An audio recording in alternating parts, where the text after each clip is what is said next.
Welcome back to episode 9 of the Tying Toolbox. Tonight we're talking about flash. I'm going to kind of demo a couple of my favorite types of flash, how to add them to flies.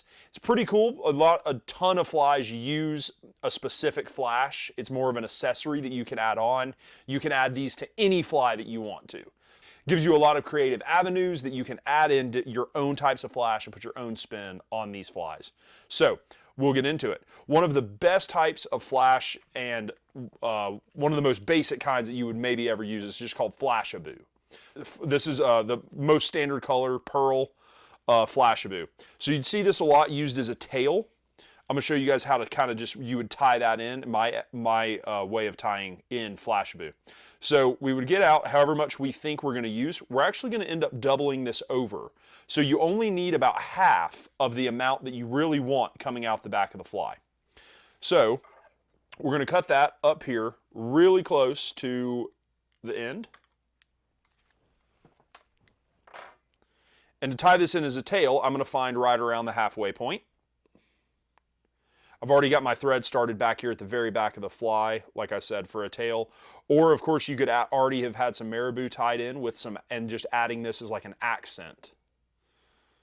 So we're going to get one loose wrap, and then we're going to start getting a couple tight wraps down here to really lock this Flashaboo in place. So I'm going to wrap it forwards a few wraps. Now we're going to fold it over and make a couple wraps back on top.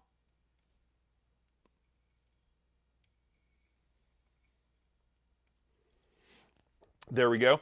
This material is very slippery, so it's kind of hard to grip with your thread, which is why if you just tried to tie out the back, a lot of times it might pull out if a fish short strikes your fly or something. It'd be common to do that. So this is why I like to fold it over in the middle, because it really makes it a lot stronger because it's folded, so that way when it pulls, it's got a lot more thread wraps that are locking that tail in. The next most basic flash you could use is going to be a Chenille S-Staz. So this stuff looks just like a Chenille, works just like it. To tie this in, you would just tie in a end of it and just wrap it up to your hook, just like that. Super simple, adds a lot more bulk than just a standard Chenille, and you can see has a lot more flash to it and a lot more of a buggy look and texture. Really like using Chenilles. They're super cheap. This S-Staz, they sell in every color under the sun, so this is a great way to be able to add some bulk to a fly for very cheap. Next, one of my other favorite is a Palmer Chenille. So again, remember, Palmer just means that we're wrapping it around the hook. Palmer Chenille are a really flashy chenille. It almost looks like a hackle. We can see we have like a little core here in the middle. Looks kind of acts like a stem, and then we've got fibers coming out either side. So I'll teach you guys, there's a little trick to tying these in. You don't want to grab, just like with a zonker or something, you don't want to grab these fibers, you want to grab that core. So grab your scissors and cut out a little bit of the fiber on either side to be able to get down to the core to tie it in.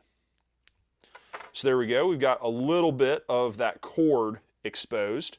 That's what we're going to tie in.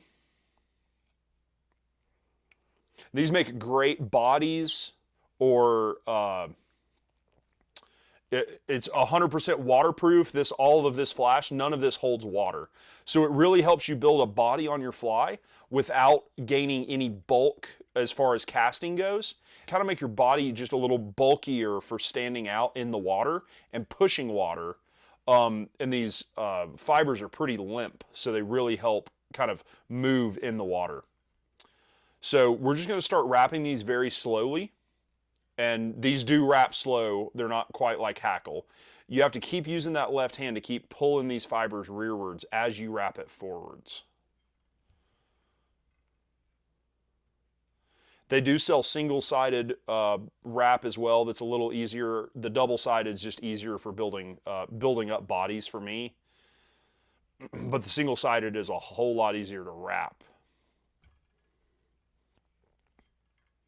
And when you get to the end, we're just going to hold tension on that with our left hand. Move our cradle out of the way. We're going to swap these hands twice. That'll really help lock that material in, and then just get a couple extra thread wraps. Now we can come in and trim out. You're likely going to have a couple loose fibers hanging one way or the other here. So just grab your left hand and pull those rearwards and wrap back on top of them. That's going to help lock that in.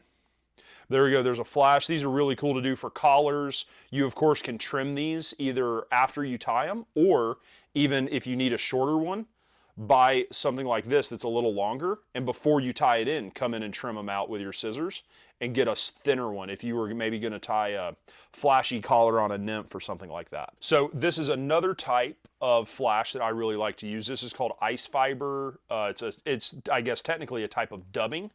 But I've already prepped these. If you need a little bit of work, make sure you go check out the dubbing episode. But I wanted to show you how to do a stack of this stuff. Again, makes it really nice and easy to build a little bit of bulk, add some flash that is 100% waterproof. So this stuff does not get wet. So we're going to already have these prepped here. We're going to tie this down in the middle. Like you were doing, say, a body or a collar. Get a light red thread wrap over the top and pull. Get maybe 2 more loose thread wraps. The way I'm going to tie this, you could actually do these where you do 2 different colors, one on the top and one on the bottom. I'm going to do this one like we're doing a single body, and we're going to get the material to go all the way around the fly. So I'm going to grab with 2 fingers and kind of spin, and then tighten it back up. And I can use my rotary vise to check and make sure that I got it 360 around the hook point, which I do. So I like that. Then we're going to wrap forwards just a couple thread wraps here. Not only does that help us with our with tying it back in, but it really helps lock this material in. Now we're going to take our fingers and just kind of start at the very front and push backwards to fold over this material back on itself. So I like to hold a spot to pull my thread through so that it's not grabbing too many fibers. Pull that rearwards as much as I can, and then just get a couple thread wraps in front of it.